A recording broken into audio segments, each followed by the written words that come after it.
Hi, this is Jigna from Tutu Cakes and we are live. Today we'll be making a unicorn cake. काफी time से request थी unicorn cake बताने की. I will be making unicorn cake. Tall cake बना रही हूँ मैं आज. तो मैंने 250 ग्राम्स के दो स्पॉन्ज बनाए हैं. इन दोनों को मैं स्टैकिंग करके लेवल करूंगी. तो हमारा जो केक है वो टॉल बनेगा. तो ये टोटल 1 किलो का केक बनेगा.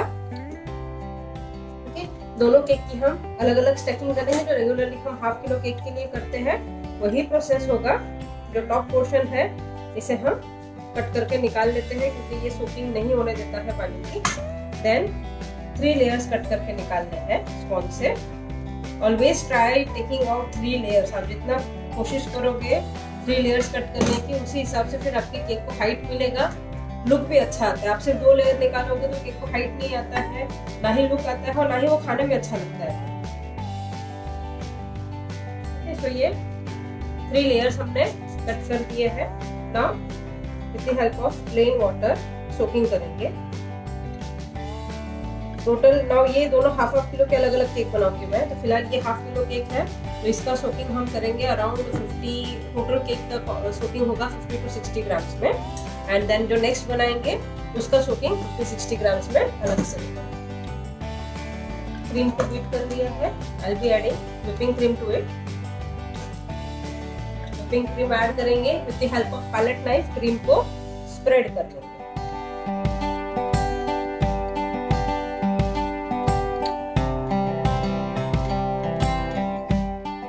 नाउ जो एजेस है उनको सिंगल साइड ब्लेंड करके फिनिशिंग. तो दिस वे अगर आप ये प्रैक्टिस आप करोगे तो आपका जो शार्प एजेस है केक पे वो बहुत जल्दी बनेगा क्योंकि आपको पहले से नाइफ स्ट्रेट घुमाने का प्रैक्टिस है. आप नाइफ अगर गोल घुमाना स्टार्ट कर दोगे तो वो फिनिशिंग नहीं आती है. I am using this Kesar flavour, saffron या फिर केसर फ्लेवर यूज करती हूं.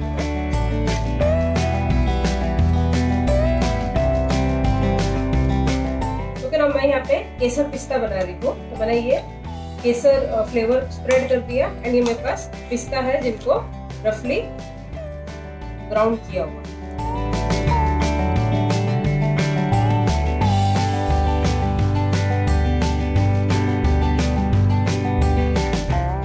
ये हमने केसर एंड पिस्ता दोनों ऐड कर दिया. नाउ इसके साथ अगर आपको वेरिएशन करना है तो केसर पिस्ता के साथ इलायची पाउडर डाल सकते हो. केसर इलायची हो जाता है.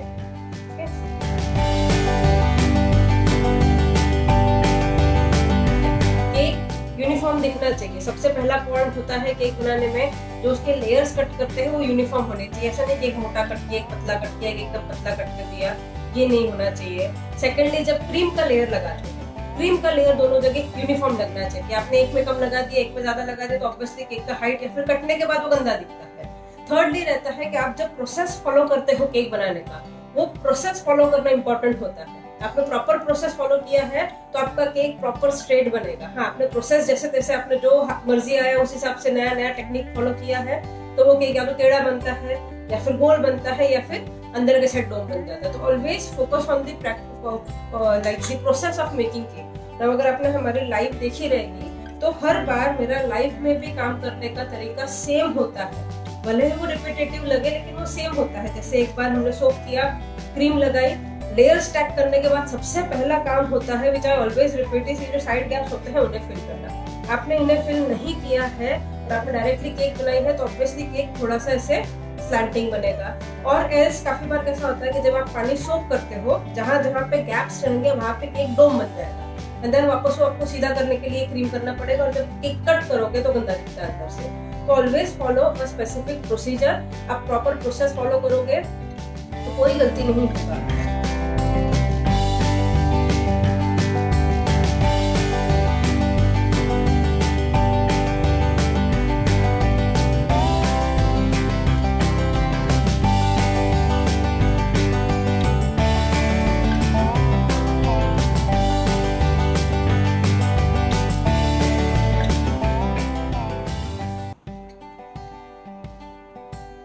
ये हमने क्रीम को स्प्रेड कर लिया.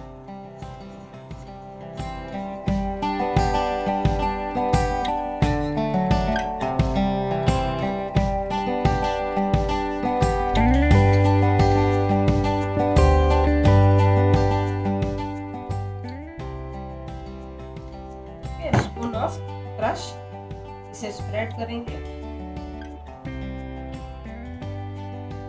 एंड अगेन पिस्ता स्प्रेड करेंगे।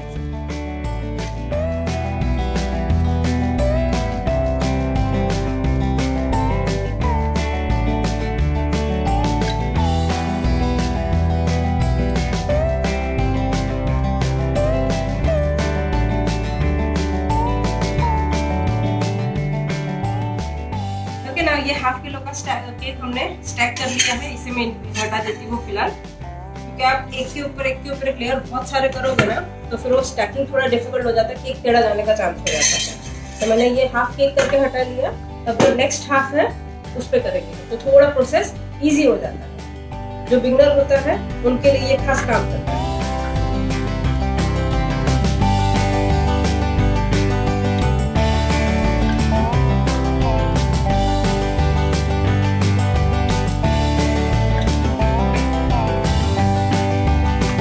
यहाँ पे सेम प्रोसेस फॉलो करेंगे जो फर्स्ट केक में किया था एंड देन उसे हम स्टैक करेंगे।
केक को मैं फाइनल बोर्ड पे शिफ्ट करती हूँ।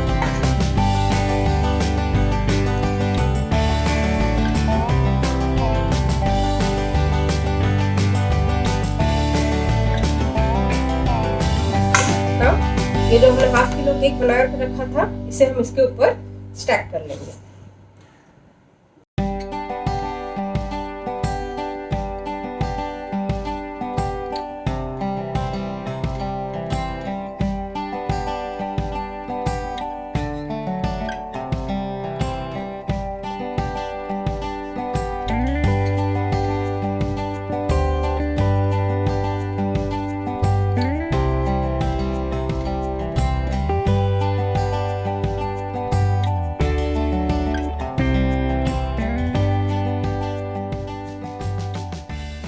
फाइनल कोटिंग के लिए यूनिकॉर्न केक है, बर्थडे गर्ल है, लड़की है, तो ऑब्वियसली कलरफुल केक बनेगा। तो कलर्स के लिए I will be using this blue, purple, pink and till.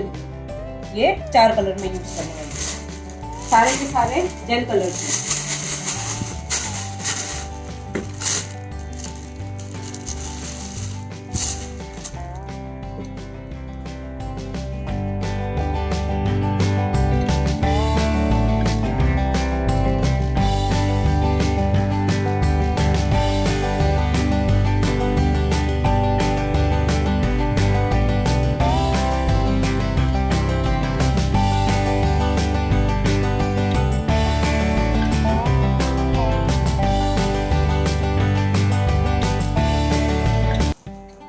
These are the 4 colors which I have readied: purple, pink, teal and blue. ठीक है, चारों पाइपिंग बैग में नोजल नहीं है, direct plain piping bag use किए हैं मैंने। Now ये मैं इसे लाइंस क्रिएट करती हूँ। Now this technique can be used for making rainbow cakes also.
नीचे का हम बाद में पोंछ लेंगे।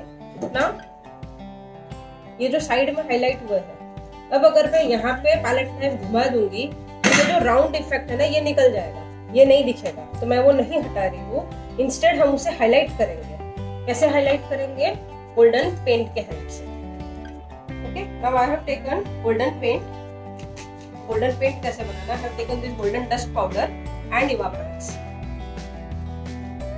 ओके, ये दोनों चीज को कंबाइन करके मैंने ऐसे लिक्विड गोल्डन पेंट बना लिया। गोल्डन पेंट लेना है एंड जो एजेस है उन्हें हम हाईलाइट करें।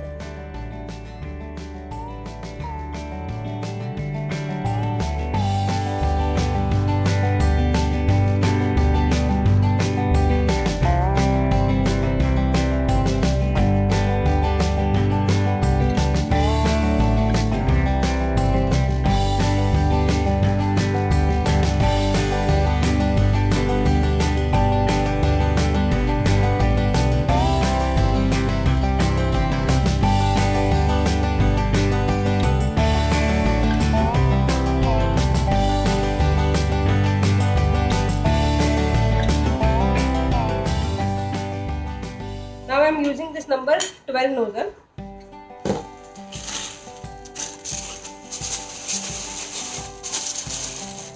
This is number 12 nozzle.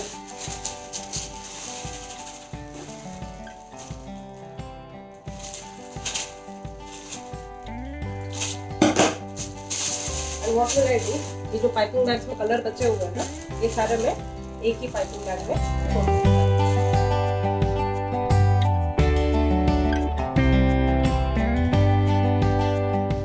Number 12 nozzle है दूर का एंड इसे मैं साइड वॉल्स पे से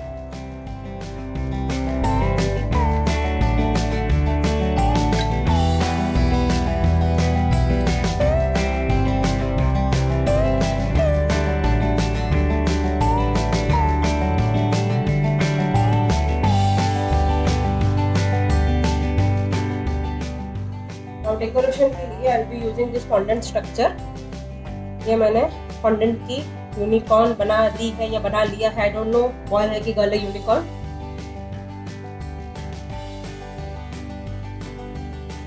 सेम वे मैंने ये जो है फॉन्डेंट के क्लाउड्स रेडी किए हैं। और क्लाउड्स जो बनाया है उसके नीचे मैंने अंदर टूथपिक्स रखी हुई है।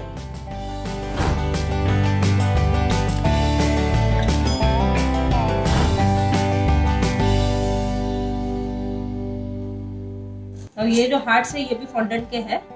ये मैंने गोल्डन कलर किया है, सेम वे गोल्डन डस्ट में इवापोरेक्स ऐड करके कलर किया।